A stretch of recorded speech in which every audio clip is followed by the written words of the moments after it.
정의, 군사 쿠데타를 일으킨 그 독재자는 비극적인 최후를 맞이했습니다.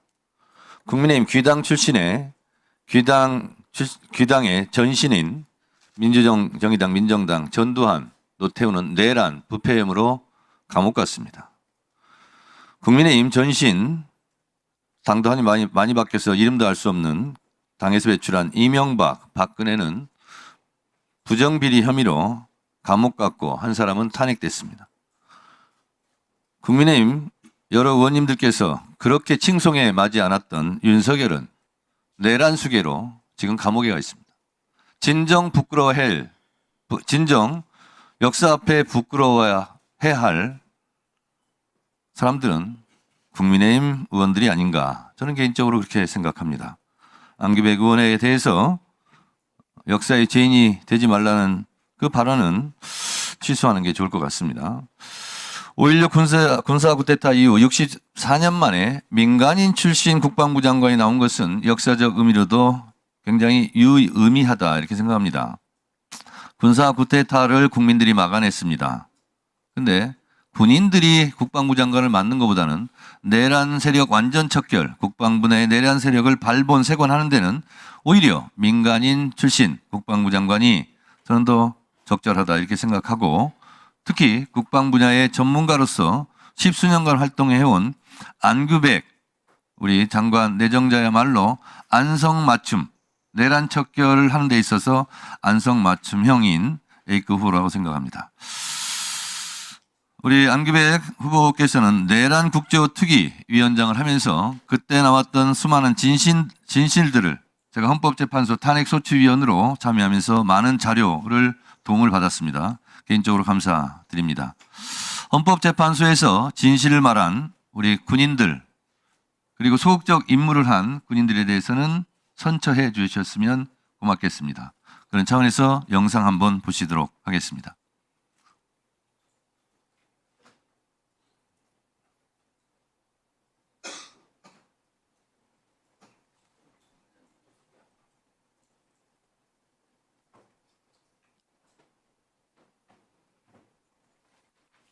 왜 음성이 안 나오죠? 원래 소리는 안 나지 않습니까? 소리 원래 안 하게 돼 있습니까, 여기는? 예, 소리는 안 합니다. 저희 법사위에서는 다 소리 했는데 그럼 거기 가서 얘기하십시오. 저는 여기 와 있습니다, 지금. 그럼 거기서 했던 건 여기서 강요하십시오. 그런 말 하지 마세요, 원래 그렇게 위원장. 합니다. 제가 위원장 해봐서 압니다. 자, 저 장면은 뭐냐면 서강대교를 넘지 말라 하는 조성현 대령의 진술 과정입니다. 저런 군인들이 있었기 때문에 실제로 내란을 극복하는 데 많은 도움이 됐습니다. 또 곽종건 특전사령관은 여러 가지 진실을 말함으로써 내란의 실체를 밝히는 데 많은 도움을 줬다고 생각합니다. 장관 후보자, 네. 이런 네. 군인들에 대해서는 옥석을 가려서 오히려 상을 줄 사람은 상을 주고 또 선처를 해야 될 사람은 선처를 해야 된다고 생각하는데 어떻게 생각하십니까?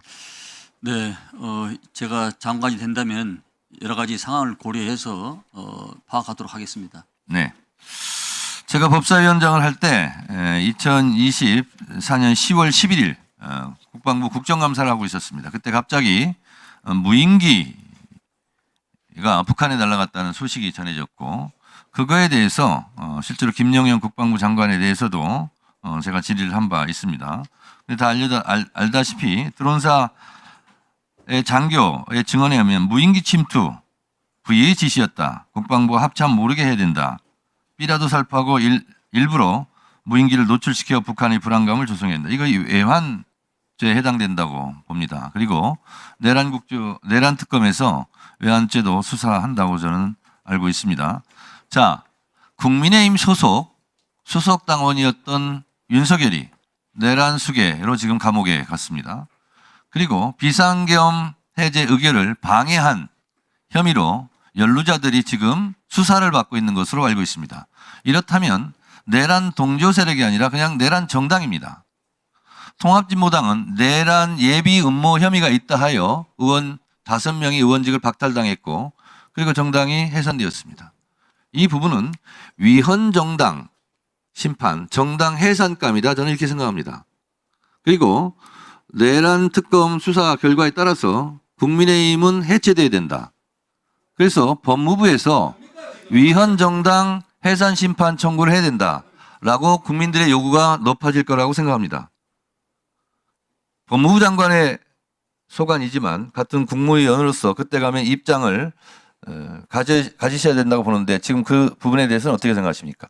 네, 장관 후보자로서 가정을 전제로 말씀드린 건 상당히 제한적임을 이해해 주시기 바랍니다. 네. 우리 안규백 후보자께서는 내란 국조 특위위원장을 하면서 이런 말을 한 적이 있습니다. 위험하지 않은 내란은 없고 아프지 않는 종식은 결코 불가능하다. 마침표를 찍지 않고서는 다음 문장을 쓸 수 없다. 역사의 다음 페이지를 위해 반드시 내란에 마침표를 찍어야 한다. 이런 말씀을 하신 것으로 알고 있습니다. 네. 이 부분에 대해서도 계속 소신을 갖고 있는 걸로 알고 있는데 한 말씀 해주시기 바랍니다. 네, 어떤 이유로든지 군을 정치에 동원하는 그런 일은 있어서도 안 되고 앞으로도 있어서도 안 된다고 생각을 하고 있습니다. 그 생각엔 변화가 없습니다. 네, 우리 헌법은 국무총리도 국무위원도 현역 군인은 할 수가 없게 되어 있습니다. 그것은 군의 정치적 중립을 위해서 헌법에서 규정하고 있는 바입니다. 우리 민간인 출신 국방부 장관이 되시면 보란 듯이 장관직을 잘 수행하시기 바랍니다. 네, 감사합니다. 네, 정청래 의원님 수고하셨습니다. 다음은 황희 의원님 질의해 주시기 바랍니다. 의사진행 발언 하시겠습니까? 예, 그러면 윤상현 의원님 의사진행 발언 해 주시고 추미애 의원님께 마이크 드리도록 하겠습니다. 이제 좀 전에 우리 존경하는 우리 정청래 의원께서 내란 정당이다, 내란이다 이렇게 얘기했는데 12.3 비상계엄에 대해서 물론 언론에서는 내란이다 몰고 있습니다만은 내란에 대한 법적 평가는 진행 중입니다. 사실 형법 87조나 91조나 대법원 판례 1997년 판례를 보면은 국헌문란의 폭동이라는 것과 그리고 국가기관을 사실상 전복시키고 권능 행사를 불가능하는 경우에 이제 내란의 그 법적 규정인데 대법원 판례 보면은 제가 이 두 가지 경우를 내란이라고 규정을 하더라고요. 첫째, 어떤 국가기관을 영구적으로 제도적으로 폐지할 때, 또 하나는 사실상 상당 기간 국가기관의 권능, 기능을 행사를 못하게 할 때. 그래서 이 제가 많은 형법학자, 헌법학자들하고 만나서 얘기를 해보면 이거에 대해서 아직까지 내란 목적성, 고의성 여러 가지가 있어서 이것은 법적인 평가가 아직 안 끝났다. 그래서 내란이다 뭐다 이런 말씀하실 때 좀 고려하셔야 될 것 같고요.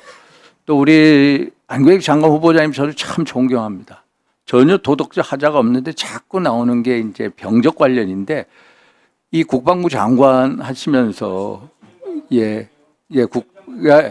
국방부 장관 여기서 병적 기록부에 대해서 한번 자꾸 우리가 비공개라도 열람하는 게 좋을 것 같습니다. 우리가 단기 병사가 14개월인데 8개월 넘으면서 22개월 했다면은 야 그게 병적 기록부에 영창 갔다 왔다 이런 얘기가 자꾸 돌면은 국방부 장관으로서 앞으로 군 통수하는데 여러 이제 권위의 문제가 있기 때문에 비공개적으로도 우리가 한번 보고 지나가는 게 어떨까 이런 생각이 기록부에 보면은 제대를 해서 6개월 학교를 다닌 기록이 나와 있지 않습니까? 이게 그 산입이 잘못됐기 때문에 제가 추후에 말씀을 드린다는 내용입니다.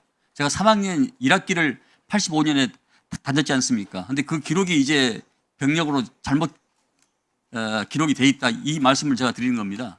3학년 1학기를 85년에 제가 이수를 했습니다. 네, 추미애 의원님 질의해 주시기 바랍니다. 그리고 황희 의원님께도 의사진행 발언 드리도록 하겠습니다.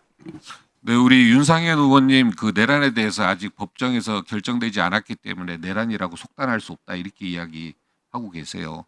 그래서 저도 정치를 오래 했기 때문에 법적인 해석이 그렇다고 하는데 분명히 법정에서도 이게 정치학적 개념이 들어갈 겁니다. 대한민국은 대통령 중심제 국가고요.